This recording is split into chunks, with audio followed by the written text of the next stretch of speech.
53 African nations say goodbye to SWIFT. China ushers in a financial revolution.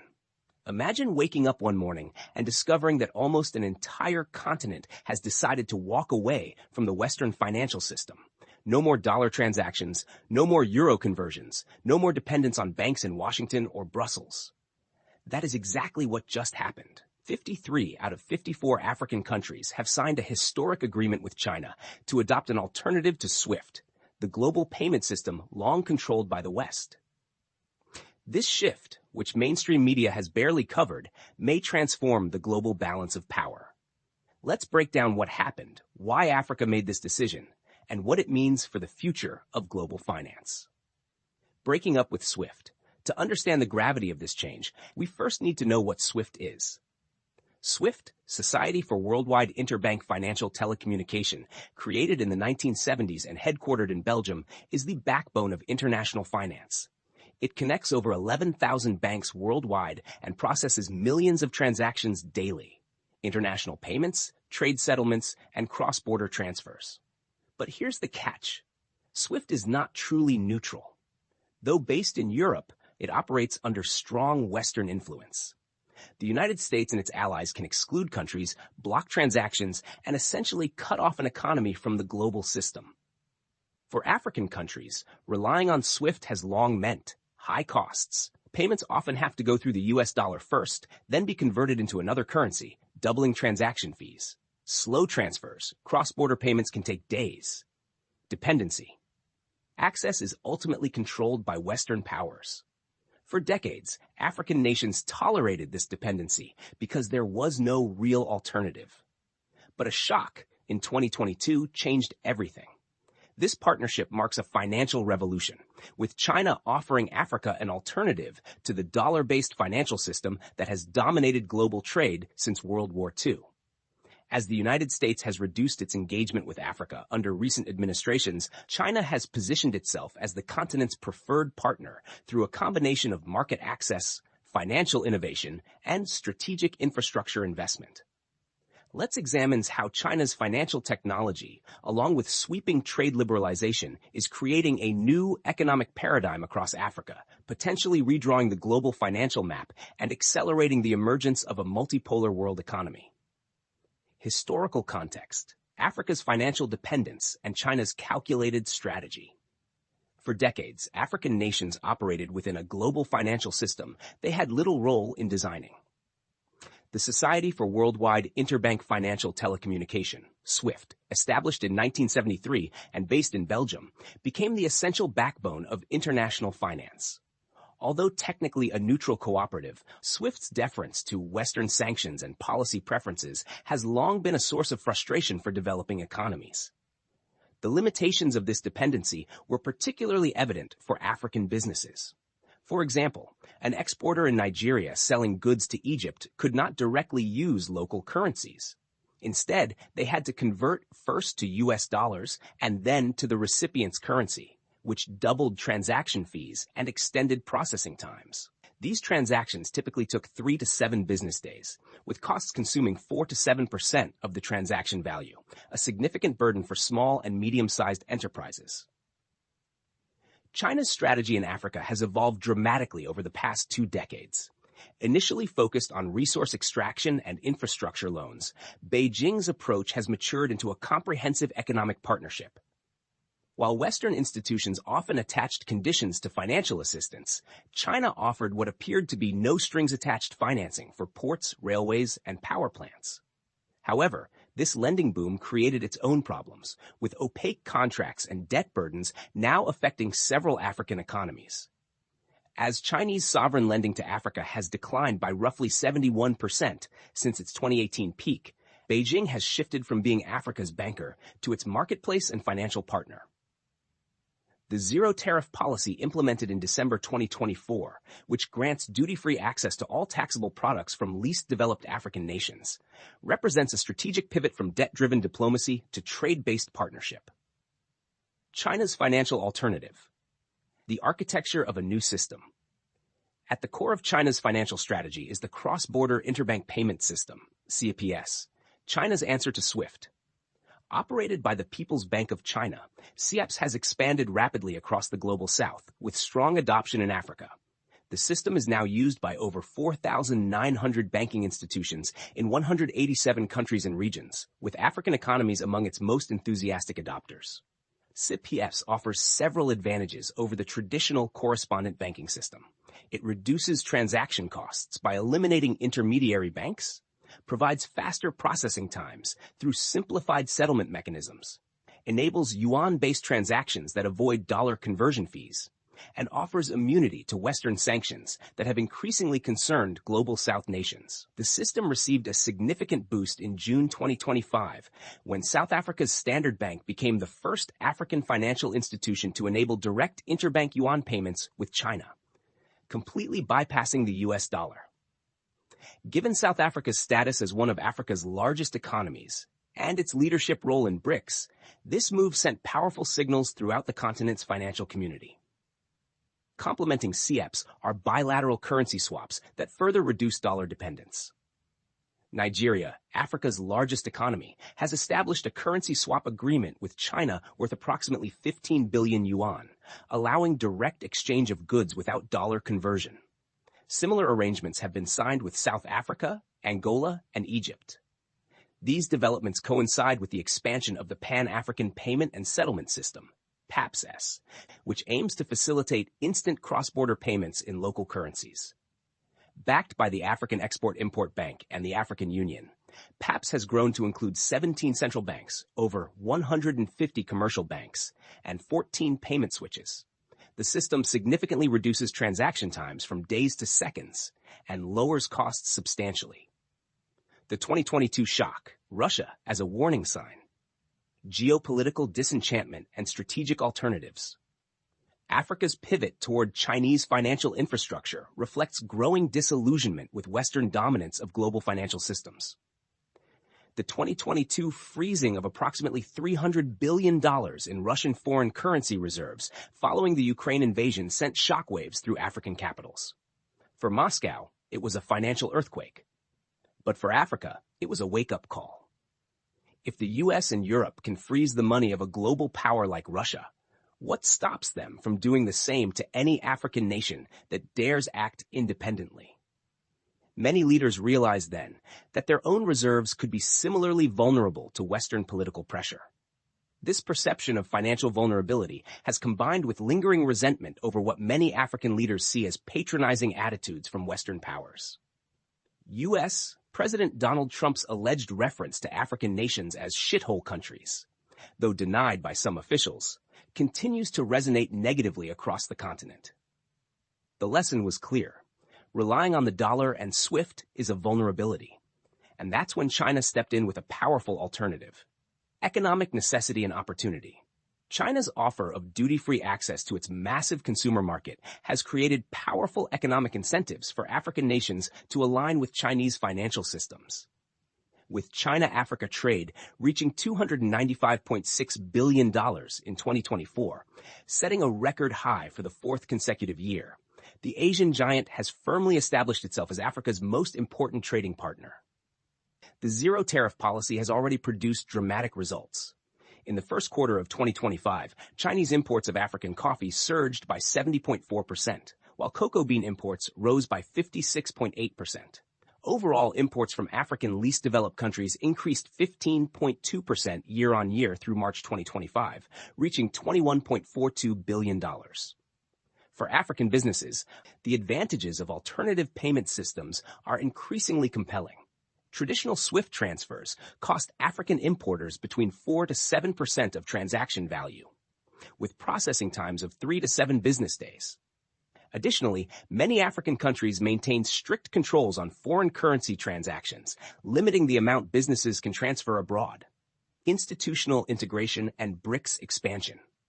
The financial integration between China and Africa is being reinforced through institutional frameworks. The Forum on China-Africa Cooperation provides a structured platform for strengthening economic partnerships. Meanwhile, BRICS expansion promises to further institutionalize the relationship. South Africa and Egypt, Africa's two largest economies, are leading the continent's de-dollarization efforts within BRICS. Ethiopia and Uganda follow as 7th and 13th largest economies, respectively. With Algeria and Nigeria, Africa's 3rd and 4th largest economies, receiving invitations to join BRICS, the bloc may soon include all of Africa's economic powerhouses. Implications and impacts: the emerging financial landscape. For African nations and businesses, the shift to Chinese financial systems presents big opportunities for African economies. On the positive side, reduced transaction costs and faster processing times could significantly boost intra-African and China-Africa trade.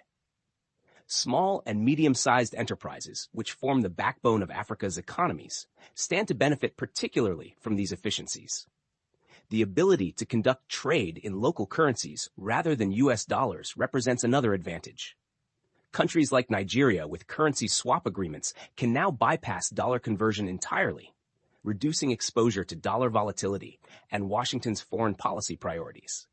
For China and the yuan, Africa's adoption of Chinese financial systems represents a monumental achievement in Beijing's long-term strategy to internationalize the yuan.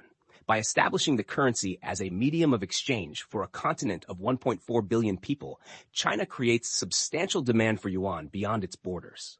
This development helps China reduce its vulnerability to dollar dominance and American sanctions. As more trade is conducted in yuan, China's exposure to U.S. financial pressure diminishes correspondingly. The strategy also aligns with China's broader Belt and Road Initiative, creating integrated trade and financial networks across Eurasia and Africa. For the United States and dollar hegemony, the movement of 53 African nations toward Chinese financial systems represents a significant challenge to U.S. economic leadership. The dollar's privileged position in global trade has provided Washington with unparalleled financial leverage and seigniorage benefits for decades. As this dominance erodes, American influence and economic advantages will likely diminish correspondingly. Rather than responding with competitive alternatives, U.S. policy toward Africa has been marked by neglect and withdrawal.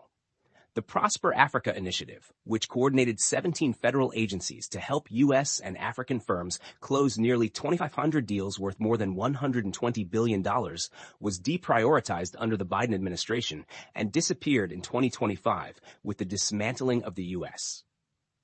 Agency for International Development by Donald Trump. For the global financial system, the Africa-China financial integration accelerates the transition toward a multipolar financial world. No longer will the U.S.-led system enjoy unquestioned dominance. Instead, competing financial networks will serve different geopolitical blocs and economic partnerships. This fragmentation carries risks. The emergence of competing financial systems could complicate international coordination on issues like money laundering and terrorist financing. It could also create a more complex environment for multinational corporations operating across these financial divides. Concrete deals already reshaping Africa. This financial shift is not just theory. It is already transforming trade. Nigeria, Africa's most populous country, signed a 15 billion yuan currency swap deal, about $2 billion. This allows Nigerian companies to settle trade directly in yuan, reducing their dependency on the dollar. Angola, once dangerously dependent on oil exports, 90% of its trade, Angola partnered with China to invest $350 million into agriculture. The goal? Diversify its economy and strengthen food security. South Africa. In 2024, Standard Bank became the first African bank to process direct yuan payments with China, a symbolic and strategic step for a BRICS member. Egypt, one of the first to adopt C-Peace, Cairo now settles many of its trade deals in yuan, cementing its position as a bridge between Africa, Asia, and the Middle East. These are not isolated cases. They show a broader trend. Africa is reorganizing its financial architecture around China. The big losers, the U.S. and Europe. While China advanced its strategy, the West largely ignored Africa. Under Donald Trump's America First policy, Washington imposed trade barriers, cut development aid, and even closed embassies. Between 2017 and 2020, U.S. investment in Africa fell by 12%. Meanwhile, China filled the gap. Unlike former colonial powers, Beijing did not treat Africa as just a source of raw materials. Instead, it proposed win-win partnerships, building roads, ports, railways, power plants, and even digital infrastructure. Europe is now realizing the cost of its negligence. According to Reuters, African transactions via SWIFT dropped by 23% in the first half of 2024. The IMF has admitted that alternatives like CEPs pose a systemic challenge to the global financial order. Why China wins African hearts? Beijing's success in Africa is not just about money. It's about approach. China invests in areas that directly impact people's lives. Infrastructure, highways, bridges, and railroads. Energy, solar, hydropower, and electricity grids. Agriculture, boosting food security and exports. Education, scholarships for thousands of African students. According to the African Development Bank, China enjoys a more positive image in Africa than on any other continent. While the West builds walls, China opens its markets. Of course, China also benefits. It secures vital resources like oil, cobalt, and copper while expanding its influence. But Africans increasingly see Beijing as a partner rather than a master. Despite some challenges, the momentum behind Africa-China financial integration continues to build. The zero-tariff policy has created powerful economic incentives for alignment with Chinese systems. As more African businesses experience the benefits of faster, cheaper transactions, political support for the partnership will likely grow. The expansion of BRICS offers another accelerant. If Nigeria and Algeria accept invitations to join, the bloc will include all of Africa's largest economies, creating an institutional framework for deeper financial integration outside Western-dominated institutions. Conclusion: a financial revolution transforming a continent. The shift of 53 African nations away from SWIFT toward Chinese financial systems represents more than a technical change in payment processing. It signals a fundamental realignment of global economic relationships. By combining duty-free access to China's market with innovative financial infrastructure, Beijing has created a compelling alternative to Western economic leadership. This financial revolution offers African businesses the promise of faster, cheaper transactions and reduced dependence on volatile dollar conversions. It provides China with a pathway to internationalize the yuan and reduce vulnerability to American sanctions. And it challenges the United States to develop a more constructive engagement strategy with a continent that will soon be home to a quarter of the world's population. The ultimate success of this financial transformation will depend on its ability to deliver tangible benefits to both African and Chinese citizens. If it can stimulate economic growth, create jobs, and reduce poverty, the China-Africa Financial Partnership could become a model for South-South cooperation worldwide. If it merely replaces Western dominance with Chinese dependence, it will have missed a historic opportunity. Risks. Is Africa trading one dependency for another? This new relationship is not without risks. Critics warn about debt traps. Many African countries already owe billions to China. Overdependence on yuan trade, relying too heavily on one partner, could backfire. Political influence. China could leverage financial power to sway African governments. Yet defenders argue the West has long imposed debt, dependency, and exploitation. If Africa must choose, why not choose the partner offering better terms? As one African economist put it, we don't want new masters. We want partners. The question is, who treats us as equals? Africa as a global trendsetter. Africa's pivot towards peace could inspire other regions. Latin America. Argentina is already negotiating yuan swap deals, while Brazil increases yuan trade with China. Asia. Southeast Asian countries are using the yuan more in trade. Middle East. Saudi Arabia has openly discussed selling oil in yuan instead of dollars. Today, 127 countries trade more with China than with the United States. That's over half the world. And according to Goldman Sachs, by 2030, 40% of global transactions could bypass SWIFT entirely. That would be a devastating blow to dollar dominance. What the future might look like. 3 possible scenarios lie ahead. 1. A bipolar system. SWIFT for the West, CIPS for China and its partners.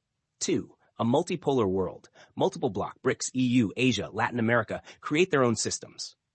3. The end of dollar dominance, a new era where no single currency rules, but trade happens in yuan, euros, rupees, or even African currencies.